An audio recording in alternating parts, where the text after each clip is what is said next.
Like always, we just went live, so give me a second to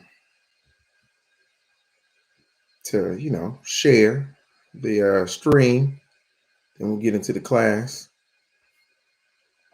and make it happen, Gavin. How's everybody doing tonight? Appreciate you coming to the class, kicking it with me. Um, we have a good time. Hopefully, I can teach you some stuff tonight.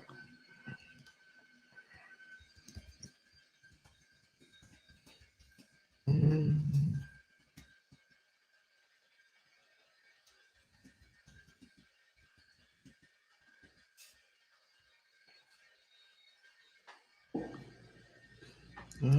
My bad. Mhm.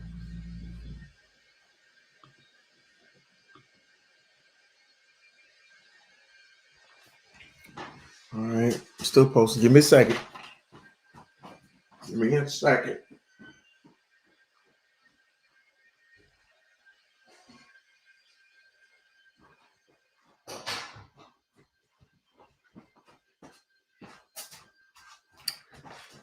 I know y'all like this is some of the hoodest mess right here. All right, so let's get into it. So tonight we're gonna be talking about your first time on stage. That's what we're talking about. Talked about first introduction. Then we talked about what to do leading up, get on stage. How do you get on stage? Talked about all that. So now talking about your first time on stage. Um, so the thing about your first time on stage is you're probably not going to be that good.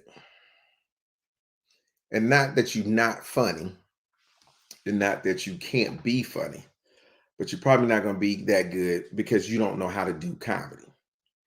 And one of the misconceptions, again, is that doing comedy is just standing on stage talking. It's significantly more complex than that.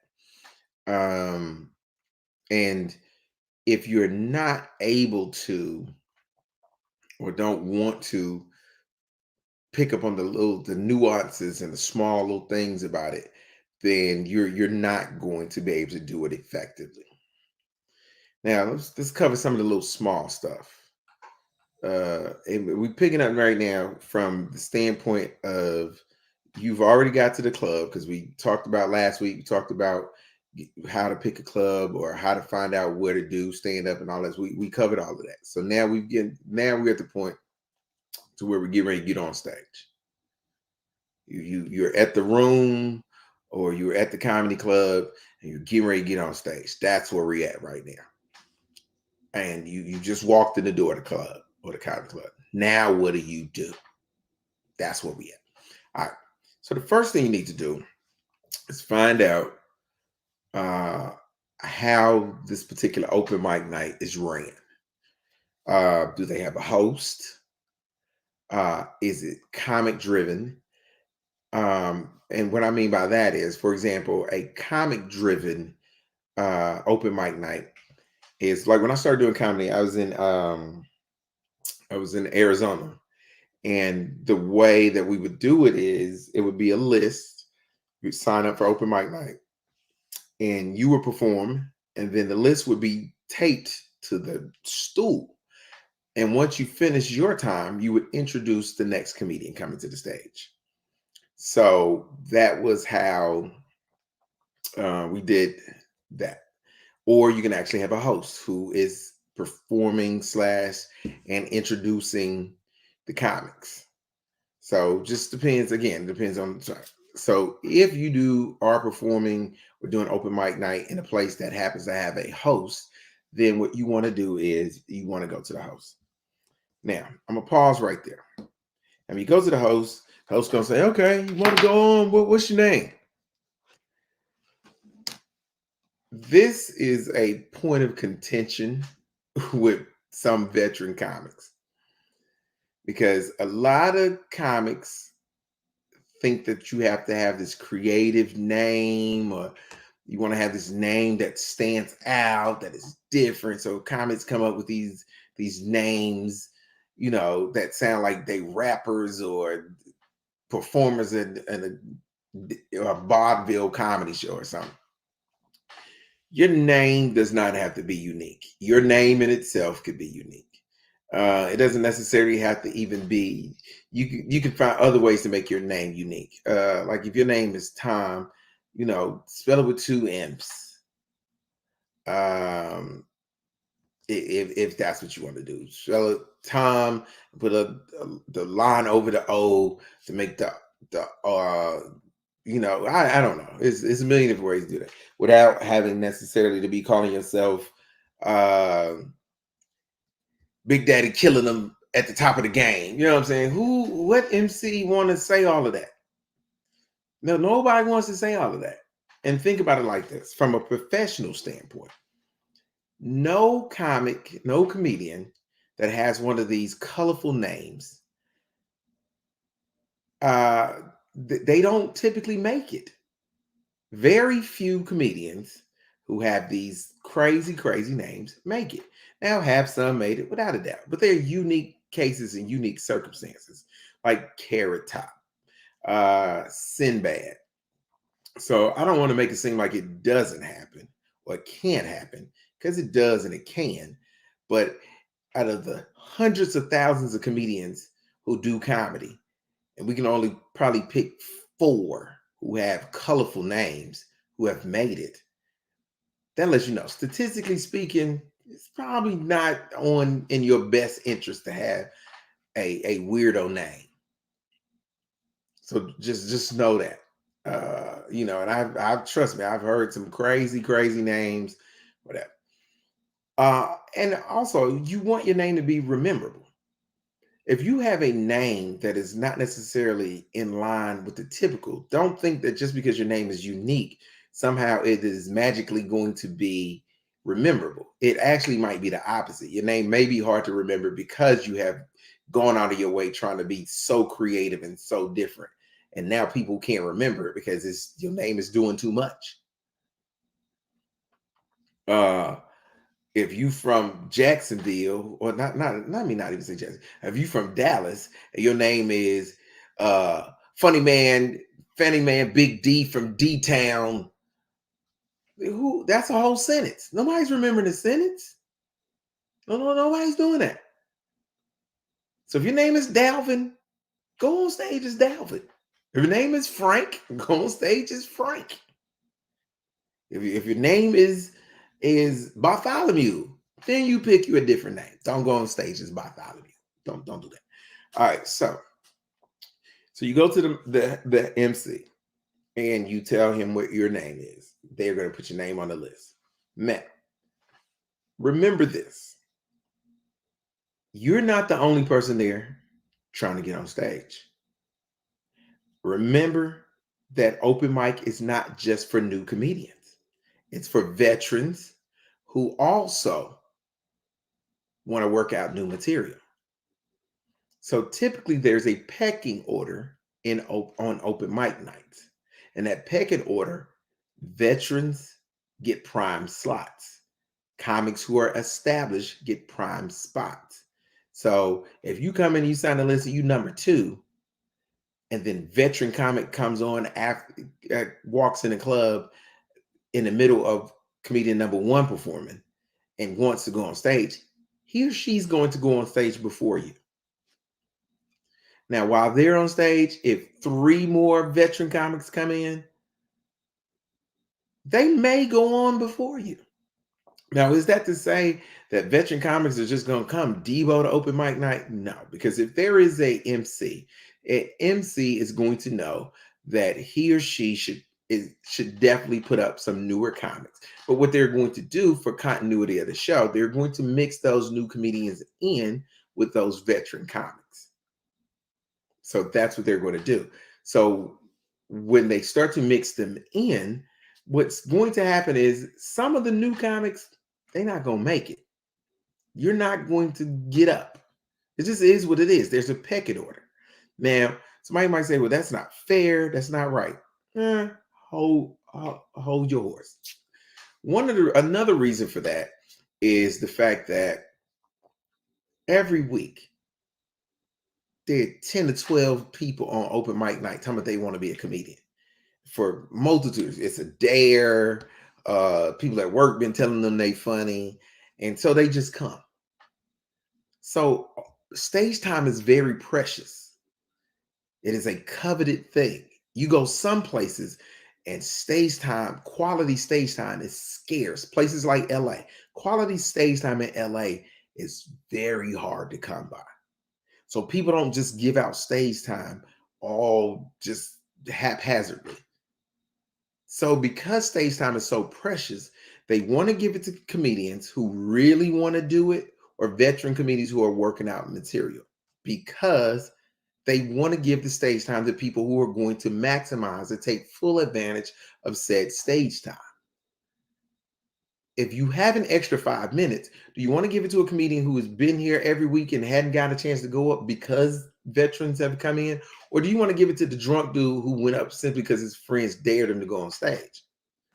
You want to give it to the person who seems like this is what they really want to do. They kind of have a desire to truly be a comedian. Because again, the stage time is so precious. Now, you get on the list. MC says he says they're going to put you on. So now you signed the list, you've got you a slot. Now what?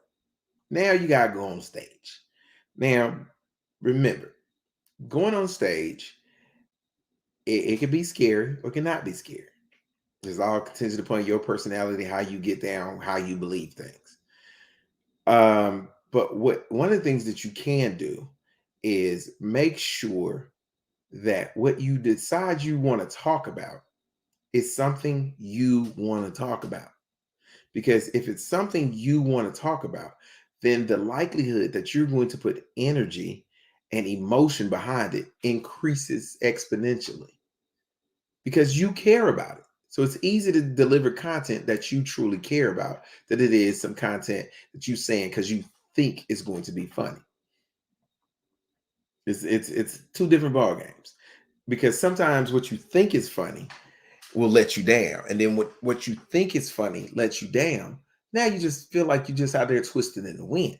But if you're talking about something that you care about and that you like and that you want to talk about, and it's not necessarily funny, but you enjoy talking about it, that energy will translate over to the audience.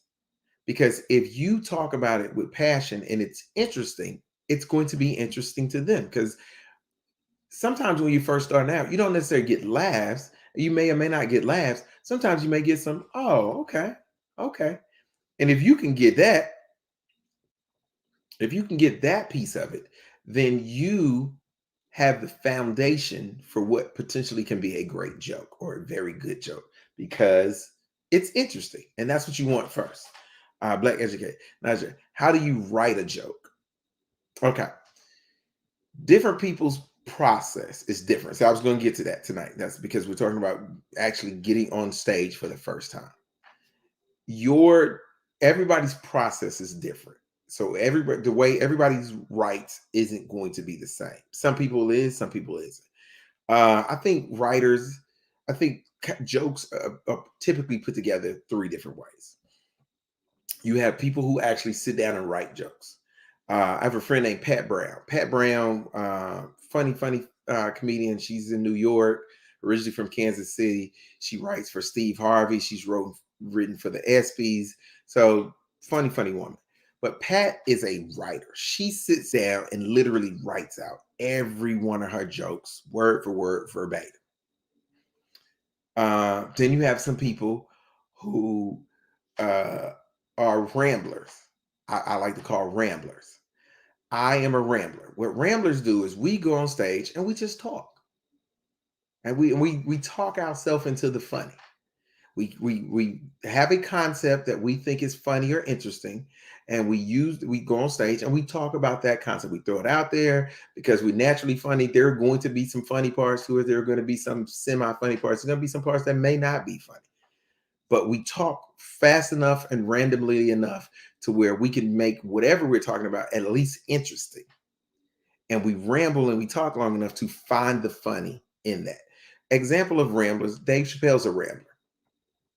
Dave Dave's notorious for going to the comedy club and being on stage for 2 hours, just in there talking. He's a rambler. So the third way is the trial and error comic. It's a throw it out there, see what works, make adjustments, throw it back out there again with the adjustments. That's Chris Rock. Chris Rock's a trial and error comic. Throws it out there and tweaks it, comes back, makes his adjustments, and try it with the tweaks and adjustments.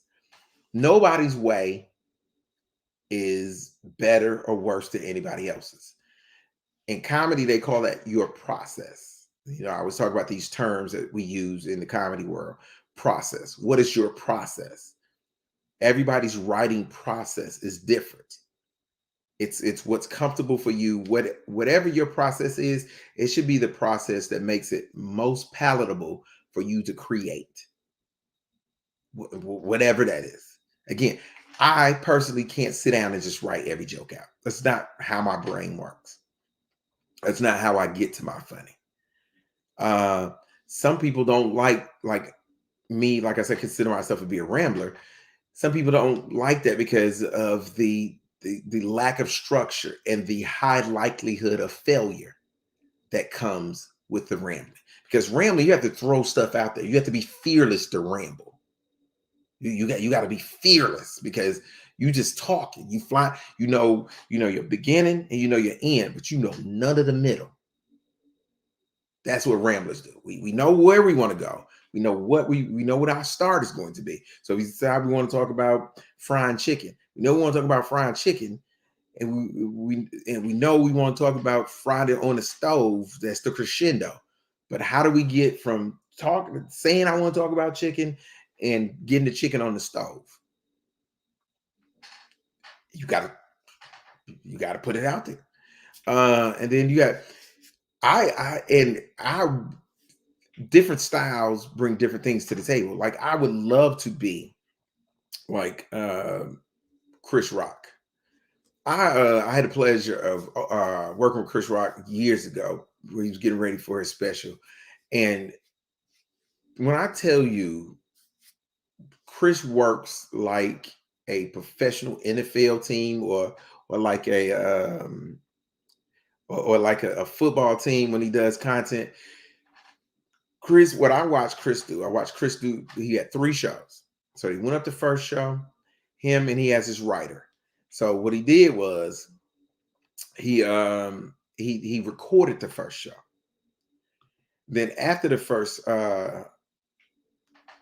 first show, he watched in between the 2 shows, him and his writer, they watched the performance and they broke it down like game footage. Like, oh, this right here, this hit, this shouldn't go right here. Do we really want to say this that way? And they broke it down and they made slight adjustments. And they made some adjustments. They moved some stuff around. Then when they did the second show, he implemented those adjustments. They recorded that show and they made adjustments. And he was there Friday and Saturday. From the first show Friday to the second show Saturday, it was almost like night and day, the adjustments they had made. And he stuck to those adjustments. They knew where they wanted to go and they knew what their process was, and they stuck to their process. Is a routine a rambler? A routine, okay, a routine and rambling is a process. A routine is are your jokes. So so there's those don't correlate. Your entire performance can be labeled as your routine. Routine is not necessarily a word that we use on the comedy side of the house, because a routine is more of something that a cheerleader does, a routine. So that's not really what we do. It's not a term that we use. So yeah, so a rambler again is as a process of how you create content while doing open mic. Again, 3 ways. One, write it all out. Do open mic, recite it. Two, ramble. You just ramble, you talk. Again, I come and I say I want to talk about frying chicken. So I get on stage and like, hey man, I like frying chicken. You anybody else fry chicken? Well, I fry chicken. Sometimes I use flour, and when I'm using the flour, it be clumped up right here, and I'd be thinking I need to season this flour because flour is bland. See how I'm just rambling, but it's all still up under the umbrella of frying chicken. That's how ramblers. So the thing I said about seasoning the flour, that may be funny. But when I say the thing about I may say something about the flour clumping up, they might not get a good response. So next time I go on stage, what I won't do is I won't say anything about the flour clumping up because that didn't get a good response. So I'll just stick with seasoning the flour because it got a good response. And that's it. So it's again, but you got to be willing to say stuff that may or may not work to be a rambler. Writers don't necessarily want to take that risk. And that's again, it's not a bad thing. It's definitely not a bad thing. I would love to be able to have all my stuff written out and know exactly what I'm going to say when I get to stage because it would take a lot of the fear and all of that out of the equation. Not fear, but it would take a lot of the missteps out of the equation. Yeah. So black education, yes, it's a set. It's called a set, not a routine. It's not really what, yeah. That's yeah. It's yeah. If you probably said routine around veteran comics, they be like, hey, were you tumbling? Were you tumbling? So yeah, it's not a term we use. Yeah, your entire thing would be your set. Would it be advantageous to get a manager? Different people feel different ways about this. I would say if you're just starting out, what do you have a manager for? Why? What is your manager managing? You don't have nothing to manage. You don't have a set. You don't have no material. So what is your manager managing? So why do you need a manager? What is a manager doing? Why would you pay somebody to do something or be in charge of nothing? Because you have to pay a manager. So why would you want to have a manager to manage something that you don't have? You don't have a career. A manager's job is to help guide your career. That is a manager's job. But if you're just starting out, you don't have a career yet. So again, what is your manager managing? If you just need help being organized, that's not necessarily what your manager does. Um, so does your manager get gigs? Misconcept. That's not a. Can a manager get you gigs? Yes. But is that a manager's job to get you gigs? No. That's not a manager's job. It is an agent's job to get you gigs. That's what agents do. That's why it's called a booking agent. It is an agent's job to get you shows. Your manager is to manage your career. Now, managing your career could include getting you gigs. For example, if you're a comic and I know that a casino is looking for a comedian, I might reach out to that casino and start a dialogue with that casino to see if I can get you, comedian who I manage, that gig in that casino. Now, did I get you a gig? Yes. But as your manager, it was less about getting you the gig and getting you that opportunity. The opportunity to be in a casino performing on a regular basis is a big thing, especially if you happen to be a comedian who doesn't necessarily have a name. So that's what. So again, getting you gigs, can a manager get you gigs? Yes. But is that a manager's job? No, it's not. That's not a manager's job. Do you need an opening act? Well, right now at this stage, we're talking about new comedians. So if you're a new comedian, no, you are the opening act. So on a typical comedy show at a comedy club, let's stick there because that's typically when you start out, that's where you're going to be. You have a host a feature, and a headline. Those are the typical positions on a comedy show. Host, feature, headline.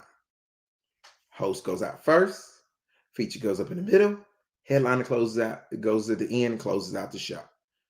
Now, the performance time of those different slots depend on where you are. It depends on where you are. For example, in New York, a feature typically does maybe 10 minutes. A headliner does roughly 20 minutes in New York. 30 minutes max in New York. But in Atlanta or Dallas, a headliner does 45 minutes to an hour. A feature does 30 minutes. So the time drastically changes outside of New York. In LA, where stage time is precious and they want to get as many people on stage as they can, typically features do roughly 10 minutes. Headliners do roughly 15 to 20 minutes in LA.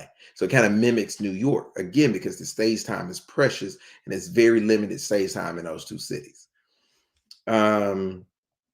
So that's typically the pecking order of a normal comedy show at a comedy club. Now, in a mainstream club, the mainstream typically means a club that is predominantly white, but of course they have black acts. It's typically typically mainstream clubs are part of chains. It's multiple locations, yada yada yada. You can't always determine what the slots are going to be. So typically, the pecking order is set up that way because the host slash opener in a comedy club in a mainstream room typically is a very, very new comedian. Very, very new. He or she may be doing, may have been doing comedy, maybe a year, 2 years or something like that, maybe. So they have very limited material, but that's okay because in the mainstream room, the opener, all they want you to do is a hot 5 to 7 minutes and make the announcements. And they don't care if you're funny or not. You just better make our announcements. Let them know who's coming. Let them know to fill out these comment cards. That's all they need the opener to do in the mainstream room. Funny, it's good if you're funny, but they don't really care if you're funny. That's not really your job. Your job is to introduce the comedians on the show and do our announcements. That's your primary job. We just so happen to let you tell a couple of jokes while you're doing that. So just know that. So when you talk about openers, no, if you're new, and again, this is geared towards newer comics, and I'll help you out if you're a vet. Yeah, because some of these questions are coming from people I know probably have been doing comedy for a little while or whatever. So definitely that. What if the person is helping for free at first? Helping? Oh, as the manager. I mean, what do you mean? What if what? So what are you asking me? Give me a little bit more on that question. I get you saying if somebody's helping you in a management capacity at first. Okay, give me more. What are you asking me? And so I can, because I want to be able to answer that completely. So it's no problem. Hey, I'm just trying to help. I'm trying to help. Verbal, what up, Verbal Slick? Great poet. If you're into poetry, let me not say poetry. Spoken word artist. Verbal, do you memorize material? Yes, you do. Every comedian who does comedy has a set, and they have material that they have memorized. When you actually have a set, when you're starting out, you may or may not have memorized everything. And the memorization actually comes from repetition, comes from you having done that set over and over and over and over and over again. So that's where that comes from. So it doesn't come from necessarily you, having, done anything out the ordinary, or it doesn't necessarily mean you got to sit down there like it's homework and memorize 30 minutes of material.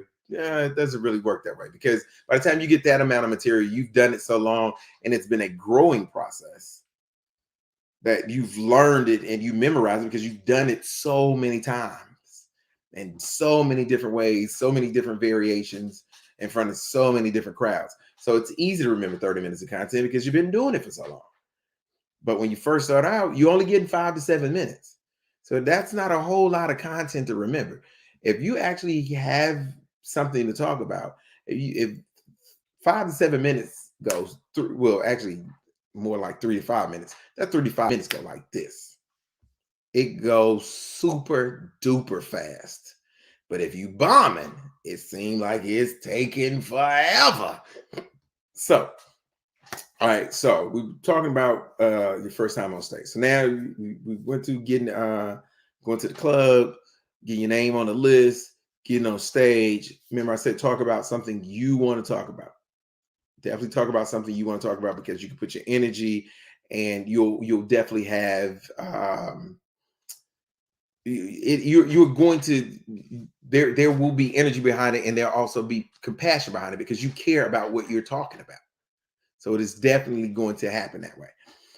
So now you've gotten on stage and you've performed, and now you come off stage. Now, depending on how you did, determines what you do now. If you had a good set, pat yourself on the back. Say, "Ooh, I survived." If it's your first time. If you had a bad set, now you need to sit down and have a real conversation with yourself. Is this something I really want to do? Did I bomb because I wasn't funny? Or did I bomb because I didn't know what was doing? Or did I bomb because I should have never had my behind up there in the first place? This is a conversation you have to have with yourself at that point. And I can't answer that for you. Only you can answer that for yourself. And you have to be honest with yourself, because it's not going to be for everybody. If it was for everybody, then everybody would be doing it. Everybody be getting paid for doing it. Everybody be headliners, yada, yada, yada. But it ain't for everybody. So because it's not for everybody, you have to talk to yourself and know, because if you're bad and it ain't for you and you keep doing it, the level of disrespect that you will experience is gonna be through the roof. Because black people don't care. Black people gonna tell you to your face.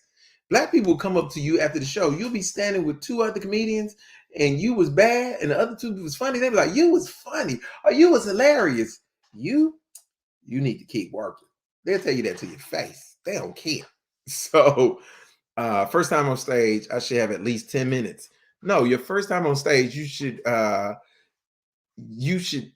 plan for 3 to 5 minutes. Typically, stage time and on open mic is 3 to 5 minutes. That's typical stage time. Now, insider information. Well, not necessarily insider information. Just again, because I want to teach you how to do comedy, but I want to also teach you kind of the business pieces of it too.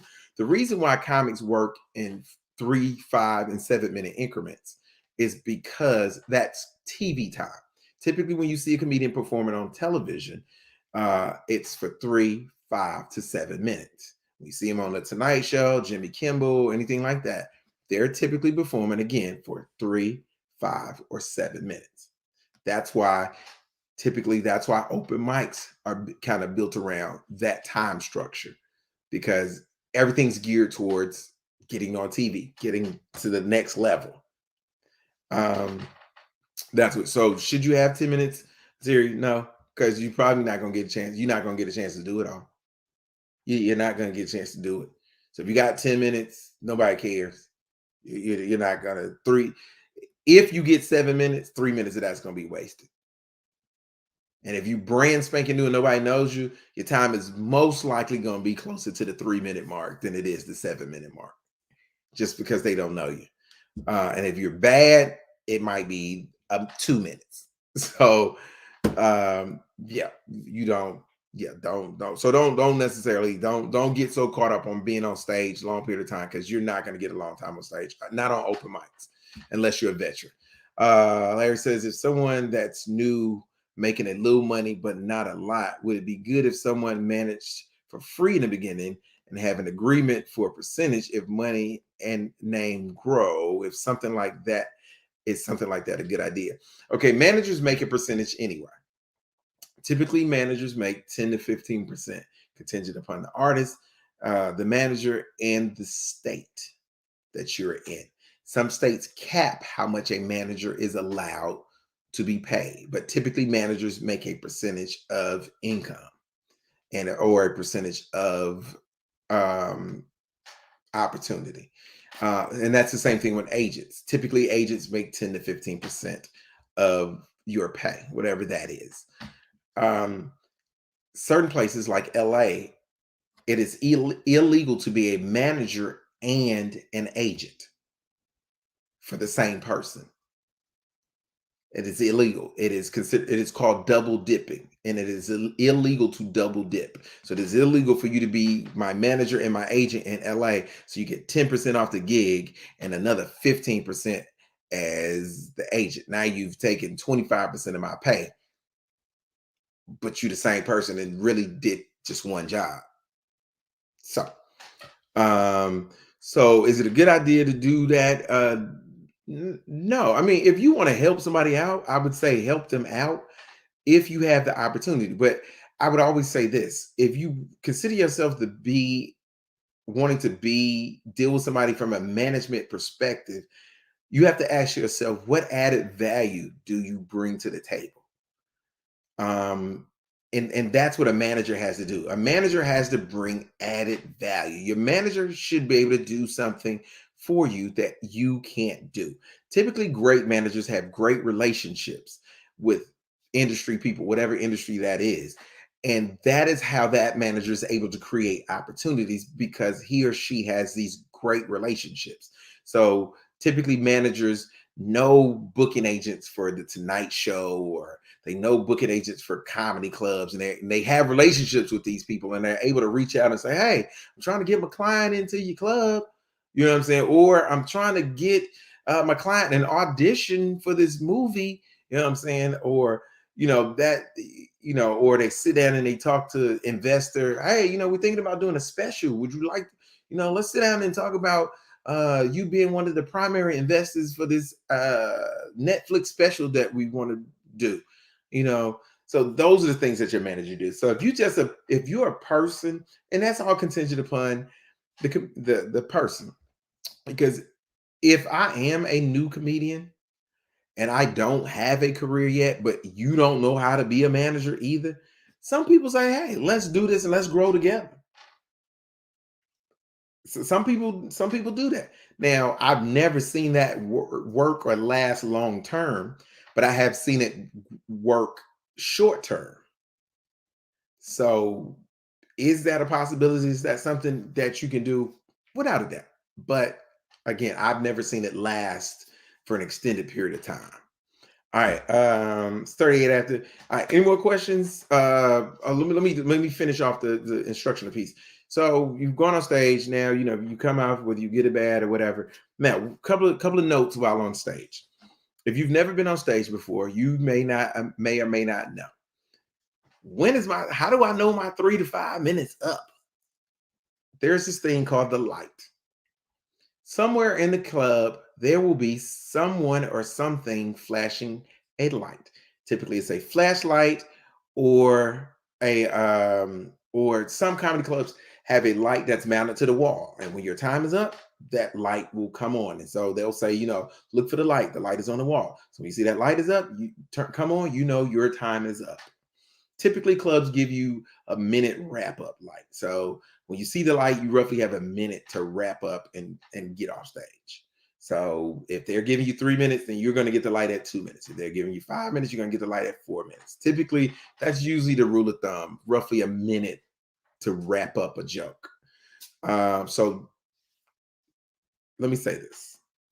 One of the biggest pet peeves of comedy clubs, hosts, headliners, and everybody else is somebody who ignores or disrespects the light. Let me tell you why disrespecting the light is crucial on open mic. Disrespecting the light is crucial on open mic because when you go over your time, You didn't dump on the club and you didn't dump on the MC. What you did is you dumped on the other comedians that are trying to get on stage. Remember, I told you how precious stage time is. So if you're supposed to get 3 minutes and you do six, you just took stage time away from another comedian. You're selfish. If you're supposed to do five and you do 10, you just took a slot away from another. If you're supposed to do five and you do seven, you just took 2 minutes from another comedian. Because that's how it balances out. Because if everybody goes over their time, it greatly increases the number of comedians who aren't going to be able to go on. Remember, the show don't last forever.